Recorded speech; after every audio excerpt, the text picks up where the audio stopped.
जेवर एयरपोर्ट उद्घाटन के लिए पूरी तरह से तैयार है। जिस पल का इंतजार था पूरे देश को कि जेवर एयरपोर्ट का आखिरकार उद्घाटन कब होगा, वो तिथि आ चुकी है। 28 मार्च को उद्घाटन होना है। हालांकि पहले भी कई बार हुआ था, एक बार तो तैयारियां जोर शोर से चल रही थी, फिर पीएम मोदी जी नहीं आ पाए, इसलिए उद्घाटन टल गया। अब जेवर एयरपोर्ट का उद्घाटन 28 मार्च को होगा। जोरों शोरों से पूरी तरह से तैयारियां चल रही हैं। क्षेत्र में बोर्ड भी लगा दिए गए हैं। बड़ा सा एरोप्लेन आपको दिखाई देगा, मोदी योगी जी दिखाई देंगे और क्षेत्रीय विधायक ठाकुर धीरेन्द्र सिंह की उन पे तस्वीर दिखाई देगी। हालांकि बात करें तो 28 मार्च को तकरीबन लाखों लोग जेवर एयरपोर्ट की छवि देखने के लिए पहुंचेंगे और जन जन से संपर्क भी जो विधायक जी हैं वो कर रहे हैं। आज दयानंदपुर में पहुंचे हैं, जन जन से संपर्क भी किया जा रहा है। क्या कहना चाहोगे विधायक जी?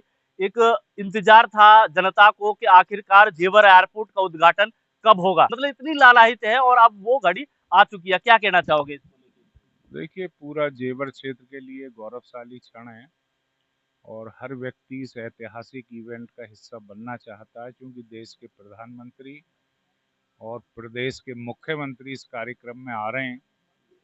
किसी भी विधानसभा को अंतर्राष्ट्रीय स्तर की इतनी बड़ी सौगात मिलना हर एक नागरिक के लिए बहुत ज़्यादा फख्र का विषय है और इसका पूरा दुनिया देखेगी कि जेवर के लोग किस तरीके से उत्साह और उमंग के साथ उस कार्यक्रम का हिस्सा बनेंगे। और निश्चित तौर से ये एयरपोर्ट इस क्षेत्र की खुशहाली लेकर आ रहा है, हर व्यक्ति के जीवन यापन को उन्नत करने का साधन बनकर आ रहा है। तो ये कोई कहने की बात नहीं है कि आज जेवर उस बुलंदी को हासिल कर चुका है जहां से उसे ऊपर ही जाना है। अच्छा विधायक जी, एक सवाल रहेगा, क्योंकि आज जन जन से आप संपर्क कर रहे हो, वो तस्वीर जब भी थी जब एयरपोर्ट के लिए क्षेत्र से किसानों से जमीन ली जा रही थी। किसानों ने साफ तौर पे मना कर दिया था।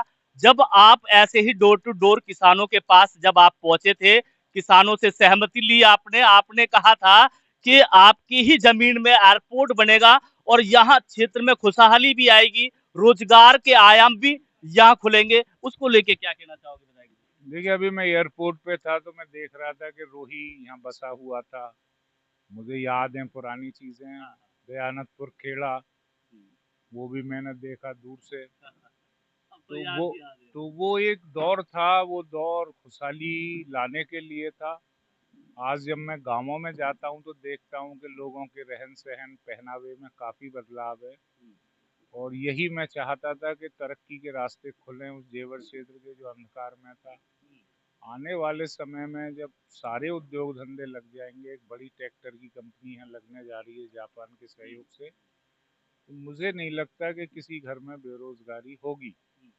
इसलिए जेवर सही मायने में गहना बन चुका है और इस जेवर की पहचान 28 तारीख को इसका उद्घाटन होते ही दुनिया के विश्व पटल पर स्वर्णिम अक्षरों में जानी जाएगी।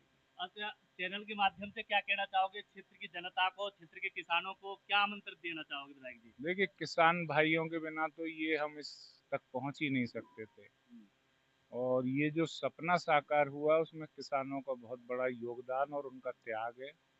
बहुत कम कीमत पर पहले फेस में ज़मीनें किसानों ने इसलिए दी ताकि इस प्रदेश का विकास हो सके, उनके आने वाली पीढ़ियों को रोजगार मिल सके। तो जब भी इस एयरपोर्ट का इतिहास लिखा जाएगा, किसानों का नाम स्वर्ण अक्षरों में अंकित होगा। तो ये जेवर के विधायक ठाकुर धीरेन्द्र सिंह हमारे साथ मौजूद थे। उन्होंने कहा कि जेवर एयरपोर्ट का नाम ही नहीं, इन किसानों का नाम भी स्वर्ण अक्षरों में लिखा जाएगा और अब वो घड़ी आ चुकी है कि नोएडा इंटरनेशनल एयरपोर्ट यानी जेवर में बनने जा रहा है। उसका उद्घाटन 28 मार्च को होगा, जोड़ तोड़ से होगा। पूरी तरह से जो तैयारियां हैं वो की जा रही हैं। तो आप देख सकते हैं तस्वीरों में, और इस खबर को लेकर आपका क्या कहना है कमेंट में अवश्य बताइएगा। समीर खान के साथ परविंदर गिरी, जेवर, गौतम बुद्ध नगर।